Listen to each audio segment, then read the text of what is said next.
when you start to ask yourself those questions and when you start to explore those answers, it makes it a lot easier for you to decide which new things should I try next? What exercises should I be doing? How should I be eating? How should I approach this relationship? How do I approach this problem? Like, you got to ask yourself, like, what type of person do I want to be?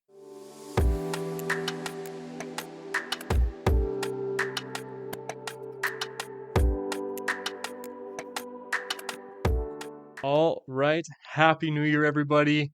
Welcome to another episode. I know it's a little bit late to be saying Happy New Year right now.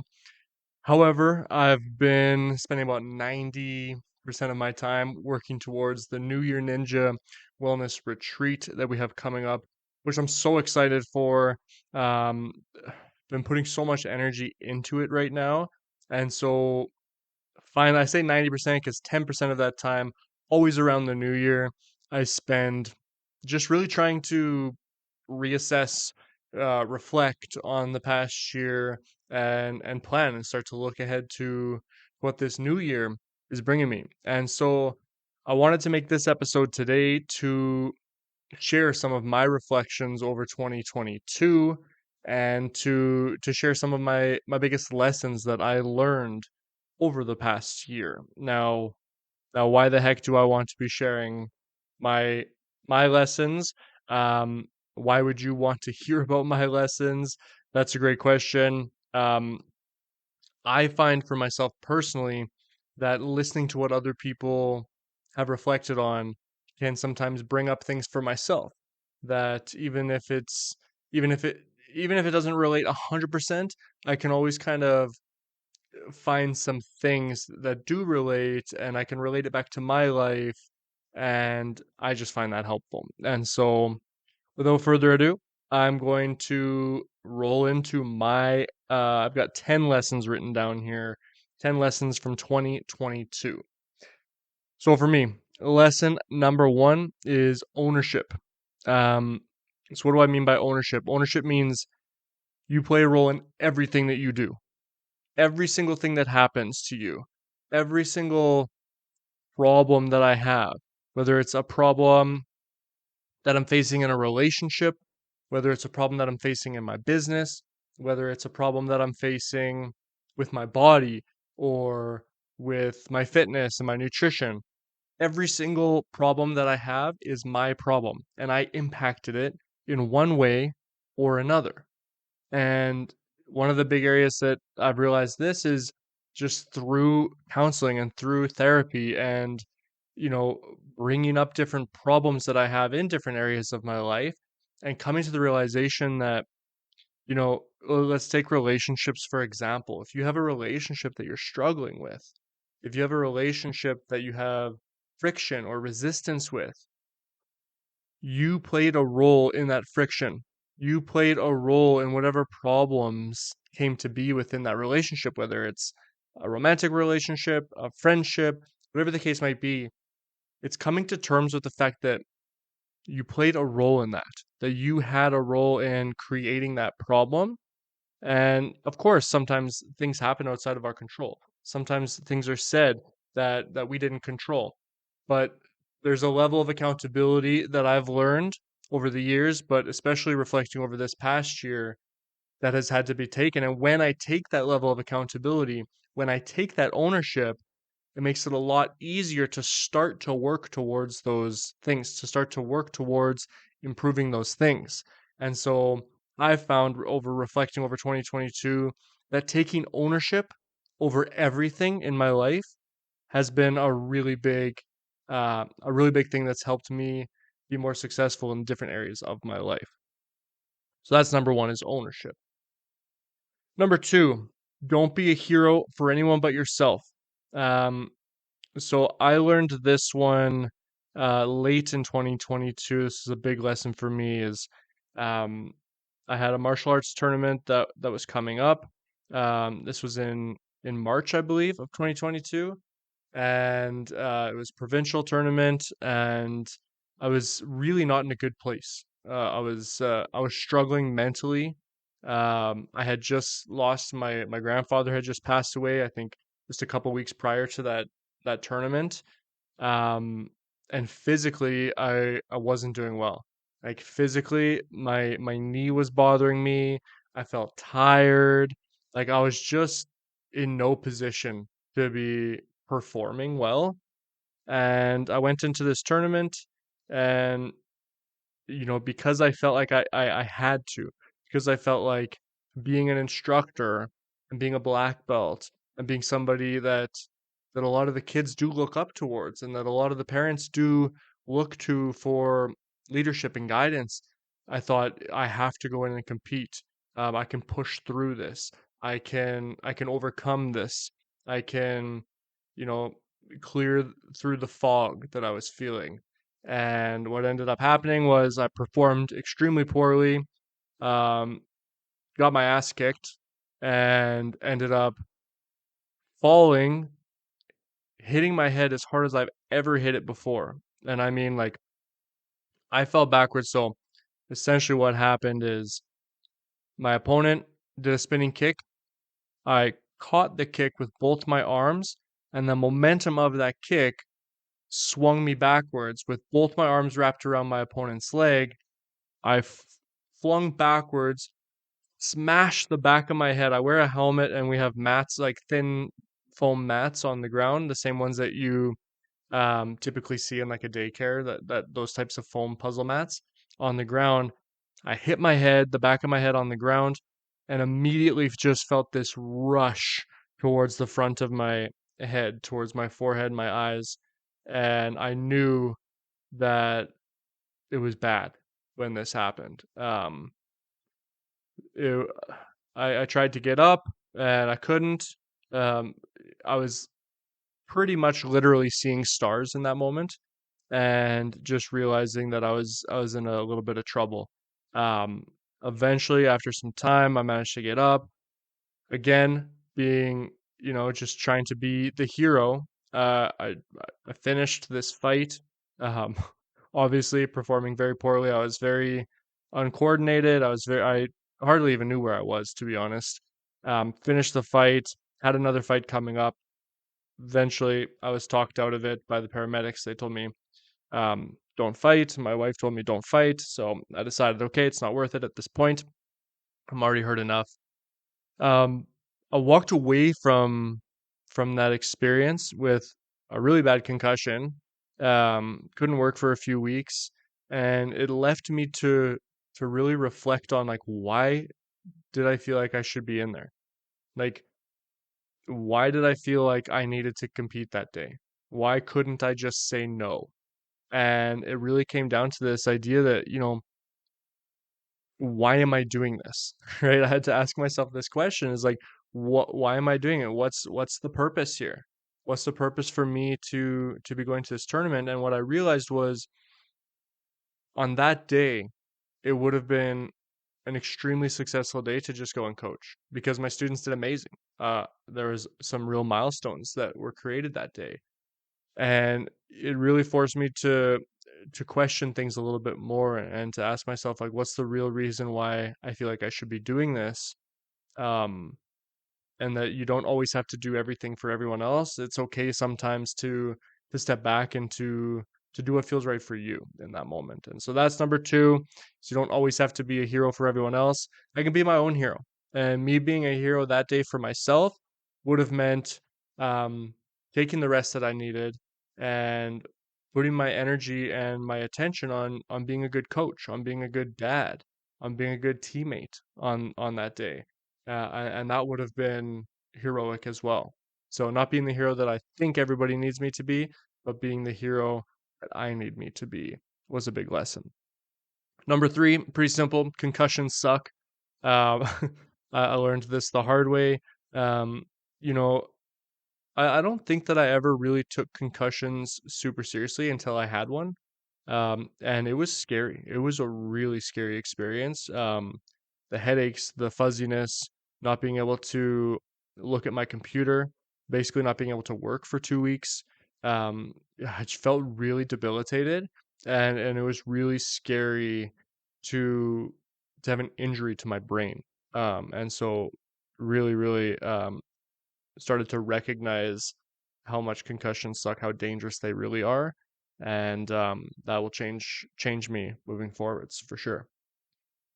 Number 4, no one is going to save you but you. Now, there's not a single person who can do anything for you that you can't do. And let me explain. When you feel like you need to be saved, only you can save you. When you feel like you need support and you don't have it, that's on you. Nobody's going to fix your problems for you. Nobody's going to make you successful. Nobody's going to offer you a helping hand the way that you'll offer you a helping hand. Not your spouse, not your best friend, not your coworkers, not your boss, not your family. No one. No one is going to be able to help you but you. And this is a tough lesson to learn because oftentimes we feel stuck, we feel lost, we want help. And yes, you should reach out for help. Absolutely reach out for help in any areas of your life that you feel that you need help. Go and get it. But know that at the end of the day, no one can save you.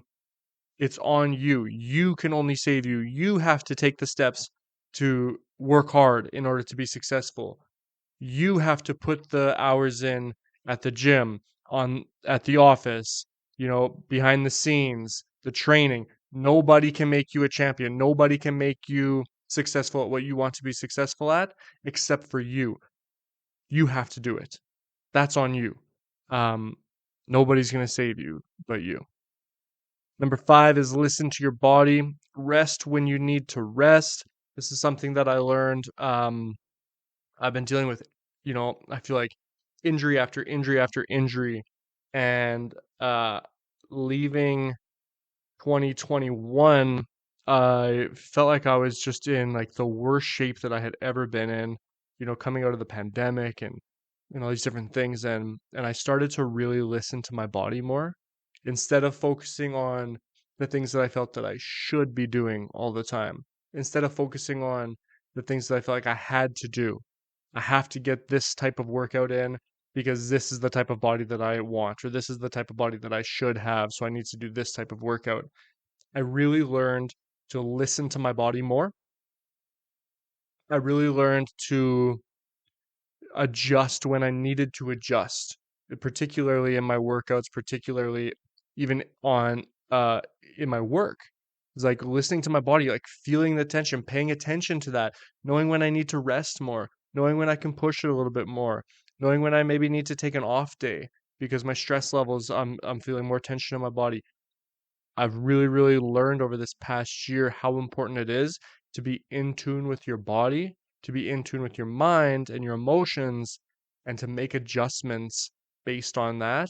And that's helped me to be more consistent with my workouts, with my productivity, with everything else in my life by just simply paying attention to my body and paying attention to my mind. It's been super, super important. So that's number 5 is listen to your body. Number 6 is ask. Okay, so like I mentioned just before, ask for help. Okay, ask for help. It's okay to ask for help. I said before, like you can only save you, but you can still ask for help.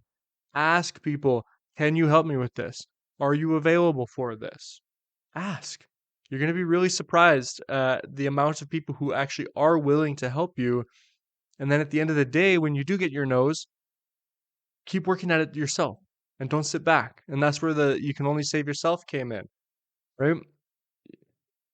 People, I think sometimes they ask for help and then when they don't get it, they're like, well, that's it. Like, I guess I give up. No, like, ask for help. Tell people, like, you have to communicate as well, like, what you want. I don't know how many times I've had people who have told me they need my help, but they don't tell me like how they want my help. They don't tell me what kind of help they need. They don't like be specific and ask people or things or corporations like how you need help and ask. And a big way that I learned this was on my podcast, was on this podcast. It was, there's a number of guests that I asked and I didn't even expect an answer back. And I got it.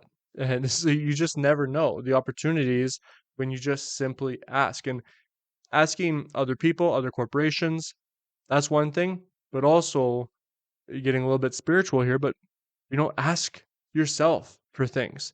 Ask whether it's God or the universe or whatever it is that you believe in, ask for things. Ask yourself the right questions. Ask yourself, how am I going to create the success that I'm looking for in my life? Ask yourself, how am I going to lose weight? How am I going to get to that, lose that next 5 pounds? Ask yourself the questions and you'll start to come up with the answers. Ask other people questions and they'll give you answers. Ask for support, ask for opportunities, and you will be surprised at what comes back to you. Ask.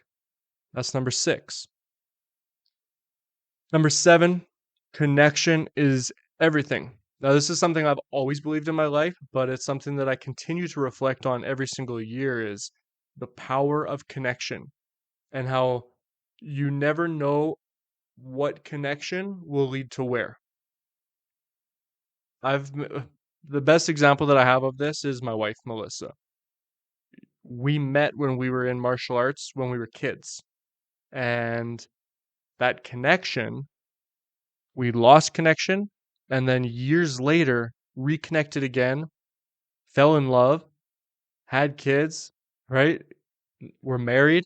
Like, you never know where each connection might lead you in your life.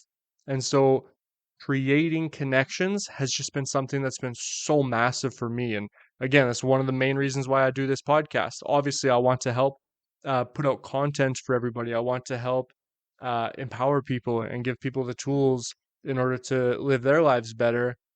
But it's also been a great way for me to connect with other people that I maybe otherwise wouldn't have connected with, right? And those connections can lead to various places in your life. And so don't underestimate the connections that you make on a daily basis. And my advice and what I'm going to be doing as I look ahead to 2023 is focus on making those stronger connections, making deeper connections, and continuing to make more connections that could lead to anywhere. So, number 7 is connection is everything. Don't underestimate the power of your connections. Number 8 is people take mindlessly, be in control of your own boundaries. So this is the thing is, I think human nature is that we will continue to take until somebody stops giving. And I've learned this the hard way in my life many times where, I'm a giver. I'm somebody, my wife and I both, like, we're givers. We want to help people. We offer our help. If we don't have money, we offer our time. If we don't have time, we offer our emotional support or whatever the case might be. But we're givers. We want to give, give, give, and help, help, help. And there comes a time where that gets to be destructive. And a great, I'm gonna botch this quote, but I read a great quote from somewhere, and it was, if you're constantly giving from a tree that's like still growing, then it's impossible to give long term, right? And so rather work on growing something that allows you to give long term, that allows you to give in abundance. And so in order to do that, I've learned that I need to set boundaries for myself. That in order to achieve what I want to achieve in my life, I can't always be offering up everything for everyone. And I have to recognize when the giving is being abused. And when that happens, you have to start to set boundaries, not necessarily like cutting people off or just saying like I'm not going to help this person anymore or give to this person anymore, but recognizing when you're maybe being abused in that way. Again, not maliciously, human nature. If somebody's going to continue to offer their support to me, then my instinct is most likely to continue to take that support, right? But it's up to you to recognize when your support is being taken for granted or being abused. And then it's up to you to decide, where are the boundaries that I need to set to start to create a little bit more of a balance here. And that's a difficult thing. It's a really, really difficult thing, especially um, when you are somebody who likes to give, which most people who are listening to this, I'm sure, um, you're givers as well, right? But set those boundaries for yourself and really start to understand how much you can give, and who's taking what as well, and whether there's a balance or whether there's a distribution imbalance there. Um, that's been an important lesson for me over the last year. So number 8 was people take mindlessly, be in control of your boundaries. Number 9, try new things. Okay. I tried a number of new things this past year. I did jujitsu for the first time. It was fantastic. That was before the concussion and other injuries that have followed. Looking forward to getting back to that eventually. Um, Running this retreat, this New Year Ninja retreat that's coming up at the end of this month for the first time. Like, when you try new things, even though it's oftentimes very scary, even though it's so uncomfortable, where we try to do new things, where we try to attempt new things, that's where the learning happens. That's where we get all these lessons from, right? All these lessons that I learned were, most of them from trying something new, right? From trying to do something a different way, or taking a lesson and trying something different from that lesson as well. Like talking about with me getting my concussion and like taking that as a lesson and now trying different things, trying to go to a tournament with a different mindset, and those types of things. That's how we become better people. That's how we grow, is by trying new things, figuring out what worked, what didn't work, what I liked, what I didn't like. You're going to try new things, a new exercise routine, a new type of workout, a new sport, and you're going to realize that you have skills that you didn't recognize before that you had, that you're able to do things that you didn't know that you could do before, and that you like things that you didn't realize that you liked before. This really helps us grow as individuals. This really helps us develop as leaders. Try new things. Don't be afraid to try something. Even if you're like hell bent on the fact that you probably won't like this thing, try it. If you haven't tried it, try it. Right. And I just think that there's so much benefit to just creating new opportunities. And, you try something new, you meet a new person, a new connection, and that connection could lead anywhere, like we just talked about. Like, you just never know what new experiences are going to bring you. And so I highly encourage you and myself going into 2023 to continue to try new things, continue to try things that are unexpected for you and for the people around you, and just see what happens. So number 9, try new things. That's how we learn. And number 10, this is one that I've talked a lot about recently, but it's that purpose is powerful. Knowing what you want makes it so much easier for you to know what you need to do. So by by creating more alignment in what your purpose is, right? In spending time and figuring out why you do what you do, what makes you tick, what makes you feel fulfilled in life, what makes you feel like your life is worth something. When you really start to ask yourself those questions, like what really gets me going? Like, what drives me to be successful? Why do I wake up in the morning?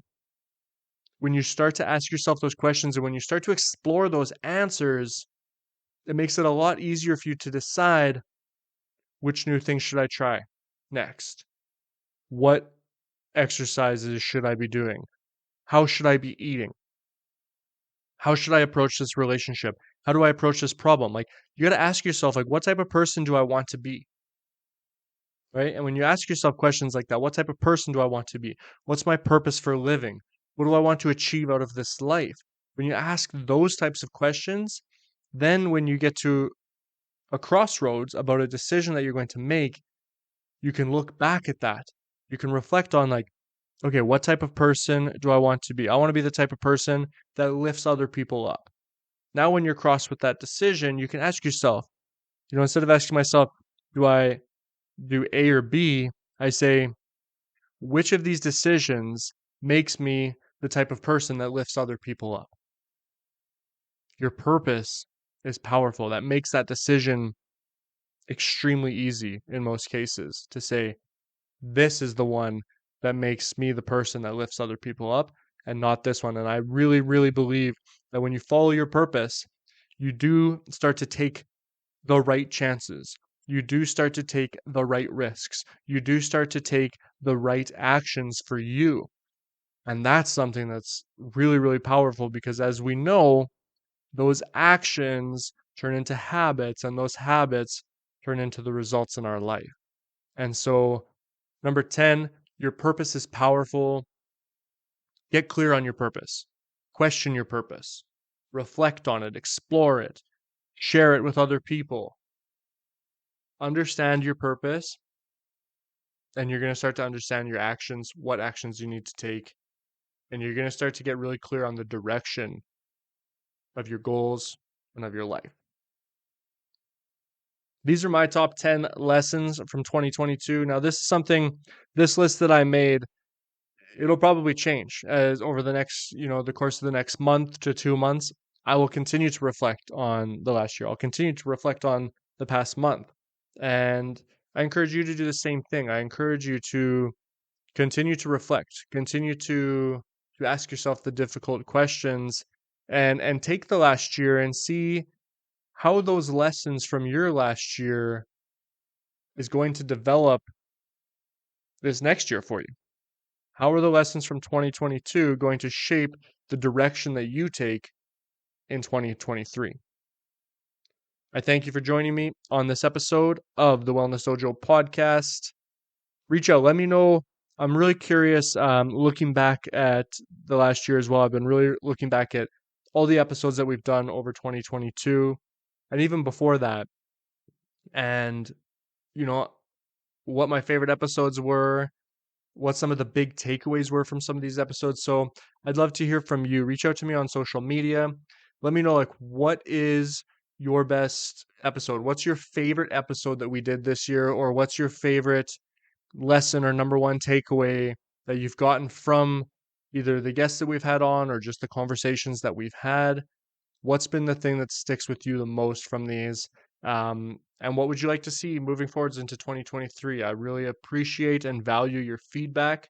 And I think it's just fun to hear kind of what has stood out to people. So please share that. I'd love to hear it. And we'll see you soon. See you in the next episode. Thank you. For additional support or to work with one of us one-on-one, go to our website, www.wellnessdojo.ca. You can also find us on Instagram at Wellness Dojo YYC or on all other social media platforms searching The Wellness Dojo. We'll see you in the next episode.